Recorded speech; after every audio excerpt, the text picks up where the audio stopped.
राम राम मित्रों। आज तारीख है 10 जनवरी 2022 और जैसा कि आप लोगों को पता है कि हर दिन मैं आप लोगों के लिए करंट अफेयर का एक सेशन लाता हूं, जो इंडिया के हर एक कॉम्पिटिटिव एग्जाम के लिए बेहद इंपॉर्टेंट होता है। तो आइए स्टार्ट करते हैं प्रश्न संख्या 1 से। Friends, recently who has become the first women supreme court जज ऑफ पाकिस्तान? मित्रों, क्वेश्चन में पूछा जा रहा है कि पाकिस्तान की पहली महिला सुप्रीम कोर्ट की जज कौन बनी है। तो मित्रों, इनका नाम है आयशा मलिक। आयशा मलिक पाकिस्तान की पहली महिला सुप्रीम कोर्ट की जज बनी है। अब पाकिस्तान की पहली सुप्रीम कोर्ट की महिला की जज का नाम आप लोगों को पता चल गया, इनका नाम है आयशा मलिक। तो यहाँ पे प्रश्न उठता है कि भारत की पहली सुप्रीम कोर्ट की जज कौन बनी थी? तो मित्रों, उनका नाम था फातिमा बीवी। फातिमा बीवी इंडिया की पहली सुप्रीम कोर्ट की जज थी। ठीक है, next point. Recently which state former CM Pratap Singh Rane has been given the status of a lifetime cabinet minister by the State Council of Minister? मतलब अभी हाल में ही प्रताप सिंह राणे को किस राज्य के मंत्रिपरिषद ने आजीवन कैबिनेट मंत्री का दर्जा दिया है? तो मित्रों, प्रताप सिंह राणे गोवा के मुख्यमंत्री हुआ करते थे। तो इन्हीं को यानी प्रताप सिंह राणे को गोवा की कैबिनेट मिनिस्ट्री ने आजीवन कैबिनेट मंत्री का दर्जा दे दिया है। इंपॉर्टेंट है, इसे आप लोगों को याद रखना। Next point. Who has been appointed as the new secretary general of OPEC recently? Friends, पहले तो आप लोग ये जानो कि ओपेक होता क्या है। मित्रों, तो ओपेक का पूरा नाम होता है organization of the petroleum exporting country. मित्रों, जब मैं बोलता हूँ किसी चीज़ के बारे में डिटेल बोलता हूँ तो उसे आप लोग लिख लिया करो, किसी सादे पेज पे लिख लिया करो। और ये सभी स्टैटिक जीके के पार्ट होते हैं जो मैं बोलता हूँ। तो ओपेक का पूरा नाम होता है organization of the petroleum exporting country. Organization of the petroleum exporting countries. Basically ये 1960 में बनाया गया था इराक की राजधानी बगदाद में। उस समय जिस समय इसकी फॉर्मेशन हुई थी तब 5 देशों ने ही मिलकर बनाया था, Iran, Iraq, Kuwait, Saudi Arabia और वेनेजुला। और अभी इसकी हेडक्वार्टर का बात करें तो हेडक्वार्टर इसके वियना में है और वियना ऑस्ट्रिया की राजधानी है। जबकि ऑस्ट्रिया, आपको मैं बता दूं, ओपेक का पार्ट नहीं है। तो मित्रों, अब आ जाओ क्वेश्चन की तरफ। तो इसी ओपेक के नया सेक्रेटरी जनरल किसे बनाया गया है? इसी ओपेक का नया सेक्रेटरी जनरल किसे बनाया गया है? तो मित्रों, इनका नाम है हैदम अलगिस। हैदम अलगिस को ओपेक का नया सेक्रेटरी जनरल बनाया गया है। इतना बात आप लोगों को ध्यान रखना है। प्लस ओपेक के रिगार्डिंग मैंने जितने भी आपको स्टैटिक बातें बताए वो भी आपको ध्यान में रखना है। अब आओ क्वेश्चन नंबर 4 की तरफ। Which state has got the first prize in the 3rd national water award 2021 recently? मित्रों, अभी उत्तर प्रदेश में चुनाव होने वाले हैं और उत्तर प्रदेश के कालिक गवर्नमेंट के लिए एक अच्छी न्यूज़ है। ये अच्छी न्यूज़ है। तो अभी मित्रों हाल में ही नेशनल वाटर अवार्ड्स 2021 का तीसरा संस्करण में पहला प्राइज किसने लिया है? तो मित्रों, तीसरे राष्ट्रीय जल पुरस्कार 2021 में उत्तर प्रदेश को प्रथम पुरस्कार मिला है। याद रखना आप लोग। उत्तर प्रदेश में चुनाव होने वाले हैं और ये इंपॉर्टेंट क्वेश्चन बनता है उत्तर प्रदेश से। Next point. Who has become the executive director of ICICI bank? मित्रों,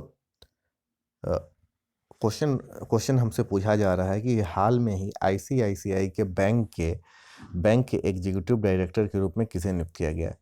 तो मित्रों, इनका नाम है अनूप बागची। अनूप बागची को हाल में ही ICICI बैंक के एग्जीक्यूटिव डायरेक्टर के रूप में नियुक्त किया गया है। मित्रों आईसीआईसीआई का अगर आपसे कोई फुल फॉर्म पूछता है, बहुत सारे बच्चे बैंकिंग के लिए काफ़ी इंपॉर्टेंट है, बहुत सारे बच्चे इसमें कंफ्यूज हो जाते हैं। आईसीआईसीआई बैंक का तो एटीएम यूज करते हैं, अकाउंट ओपन करवाते हैं, लेकिन उन्हें आईसीआईसीआई बैंक का पूरा नाम पता नहीं होता है। तो मित्रों इसका पूरा नाम होता है industrial credit and investment corporation of India. एक बार मैं और बता दूं आप लोगों को, industrial credit and investment corporation of India. इसकी स्थापना 5 जनवरी 1955 को हुई थी। इसकी स्थापना 5 जनवरी 1955 को हुई थी। इतना बात आप लोगों को आईसीआईसीआई के रिगार्डिंग याद रखना है। Next point, which country cricketer Dhanushka Gunathilaka has announced retirement from the Test cricket. मित्रों हाल में ही यहाँ पे कुछ नाम गुनातिलका है, एक्चुअली में गुनातिका मैंने लिख दिया है, एक्चुअली में इसका नाम है गुनातिलका। धनुष्का गुनातिलका ने हाल में ही टेस्ट क्रिकेट से संन्यास की घोषणा की है। तो धनुष्का गुनातिलका किस देश से है? तो मित्रों धनुष्का गुनातिलका जो है श्रीलंका की कंट्री से है, और अभी खबर आ रही है कि जैसे कि श्रीलंका 2022 के अंत तक दिवालिया हो जाएगा। ऐसा न्यूज़ सुनने को मिल रहा है, क्योंकि वो काफ़ी ज़्यादा कर्ज से दब चुका है। कई सारे पोर्ट तो उसने, कई सारे नहीं, एक पोर्ट तो उसने सी पोर्ट चाइना को 99 साल के लिए दे दिया है, और वहीं पे एक एयरपोर्ट है उसे श्रीलंका ने इंडिया को दे दिया है। क्योंकि कर्ज चाइना, श्रीलंका, जापान, यहाँ तक कि IMF है, इंटरनेशनल मॉनेटरी फंड से भी इसने काफ़ी ज़्यादा कर्ज लिया है। और कोरोना के कारण इसके सारे पर्यटन जितने भी स्थल थे वहाँ पे घूमने वाले लोग नहीं आ रहे हैं, तो इसकी इकोनॉमी बढ़ नहीं रही है। क्योंकि इसका इकोनॉमी का जो सबसे बड़ा आमदनी होता था जीडीपी में, वो पर्यटन से ही होता था श्रीलंका का। श्रीलंका की बात करें तो पहले इसे सिलोन के नाम से जाना जाता था। और श्रीलंका एक क्या है, एक आइलैंड है, साउथ एशिया की एक आइलैंड है। कैपिटल की बात करें तो सिरिजवनपुरे कोटे है। करेंसी श्रीलंकन रुपी है। पीएम का नाम महिंद्रा राजपक्षे और प्रेसिडेंट का नाम गोटाबया राजपक्षे। तो श्रीलंका से रिगार्डिंग आपको इतनी बातें याद रखनी है जितना मैंने आप लोगों को बताया, और ये सभी बातें आप लोग नोट करते चलना। Next point, which country has recently band child marriage by bringing a new law. मित्रों अभी हाल में ही एक देश ने अपने यहाँ नया कानून लाकर चाइल्ड मैरिज पे प्रतिबंध लगा दिया है। तो वह देश है फिलीपींस। फिलीपींस ने हाल में ही एक नया कानून लाकर बाल विवाह पे प्रतिबंध लगा दिया है।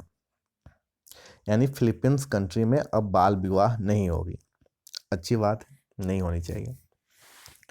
फिलीपींस एशिया की एक कंट्री है जिसकी कैपिटल मनीला है, और फिलीपींस की लार्जेस्ट सिटी कौन सी है? तो क्विजोन सिटी फिलीपींस की लार्जेस्ट सिटी है। प्रेसिडेंट का नाम रॉड्रिगो ड्यूटेर्टे है। और करेंसी की बात करें, फिलीपींस में कौन सा करेंसी चलता है? तो वहाँ पे फिलीपीन पेसो चलता है, फिलीपीन पेसो। और उसकी करेंसी का सिंबल लगभग ऐसे होता है, इसे हम फिलीपीन पेसो के नाम से जानते हैं। ठीक है, नेक्स्ट पॉइंट, यानी question number 8, who has been appointed as the new director general of Punjab police recently. मित्रों पंजाब पुलिस में नए डायरेक्टर जनरल को अपॉइंट किया गया है, और उनका नाम आप लोगों को बताना है। तो मित्रों वी के भावरा को पंजाब पुलिस का नया महानिदेशक नियुक्त किया गया है। डायरेक्टर जनरल को हिंदी में महानिदेशक बोलते हैं। तो VK वावरा को पंजाब पुलिस का नया डायरेक्टर जनरल अपॉइंट किया गया है। पंजाब में भी इसी वर्ष यानी 2022 में चुनाव होने हैं, उसकी भी तारीख आ चुकी है। पंजाब की कैपिटल की बात करें तो चंडीगढ़ है, और चंडीगढ़ एक यूटी भी है, और इसके साथ साथ हरियाणा का भी कैपिटल है। पंजाब की लार्जेस्ट सिटी लुधियाना है, वहाँ के CM का नाम चरणजीत सिंह चन्नी है, गवर्नर का नाम बनवारी लाल पुरोहित है। अगर जिले की बात करें तो वहाँ पे टोटल 22 जिला है। लोकसभा में 13 सीट है, राज्यसभा में 70 सीट, और वहाँ की असेंबली यूनिकैमरल है, यानी वहाँ पे सिर्फ विधायक चुन के आते हैं, यानी मेंबर ऑफ लेजिस्लेटिव चुन के आते हैं, वहाँ पे काउंसिल नहीं है। और इस तरह से वहाँ पे एमएलए की संख्या 117 होती है, यानी 117 सीटों के लिए चुनाव होना है इस वर्ष। इतना बात आप लोगों को पंजाब के रिगार्डिंग याद रखना है। Next point, who has become the president of Kerala state चलचित्र अकेडमी। मित्रों, आपसे पूछा जा रहा है कि हाल में ही केरल राज्य चलचित्र अकेडमी के अध्यक्ष कौन बने हैं। तो मित्रों, इनका नाम है रंजीत बालाकृष्णन। रंजीत बालाकृष्णन को हाल में ही केरल राज्य चलचित्र अकादमी के अध्यक्ष बने हैं। तो इतना बात आप लोगों को याद रखना है कि केरल राज्य चलचित्र अकादमी के अध्यक्ष कौन बने हैं, तो रंजीत बालकृष्णन। अगर केरल राज्य की बात करें तो केरल अपना स्टेटहुड 1 नवंबर 1956 को मनाता है। कैपिटल इसकी तिरुवनंतपुरम है। जिला की बात करें तो इसमें टोटल 14 डिस्ट्रिक्ट्स हैं। विधानसभा में 141 सीट है, राज्यसभा की 9 सीटें हैं, लोकसभा में 20 सीट है। गवर्नर का नाम आपसे कोई पूछे तो उनका नाम है आरिफ मोहम्मद खान, और सीएम का नाम पिनाराई विजयन है। ये आपको पता होगा क्योंकि ये दोबारा चुन के आए हैं। सीएम पिनाराई विजयन के सेकेंड टर्म है। Next point, where has KVIC started the country first mobile honey processing van recently. मित्रों, आपसे पूछा जा रहा है KVIC ने कहाँ से देश की पहली मोबाइल हनी प्रोसेसिंग वैन को शुरू की है। तो मित्रों, उत्तर प्रदेश का एक जिला है गाजियाबाद। तो गाजियाबाद से ही KVIC ने देश की पहली मोबाइल हनी प्रोसेसिंग वैन शुरू की है। तो मित्रों, KVIC का मतलब मैं आप लोगों को बता दूं। KVIC का मतलब होता है khadi and village industries commission. ये जब दूसरा second planning commission of India आया था, तभी उसी टाइम इसको ऐड किया गया था। यह एक स्टैट्यूटरी बॉडी है। स्टैट्यूटरी बॉडी का मतलब है कि it is created by the government. ठीक है। इसके हेडक्वार्टर की बात करें तो मुंबई में है, और इसके चेयरमैन का नाम विनय कुमार सक्सेना है। मित्रों, आज के यानी 10 जनवरी 2022 के बेहद इंपॉर्टेंट करंट अफेयर के क्वेश्चन थे, जिसे मैंने आप लोगों के साथ डिस्कस करा। मिलते हैं कल फिर नए सेशन में। जय हिंद, जय भारत।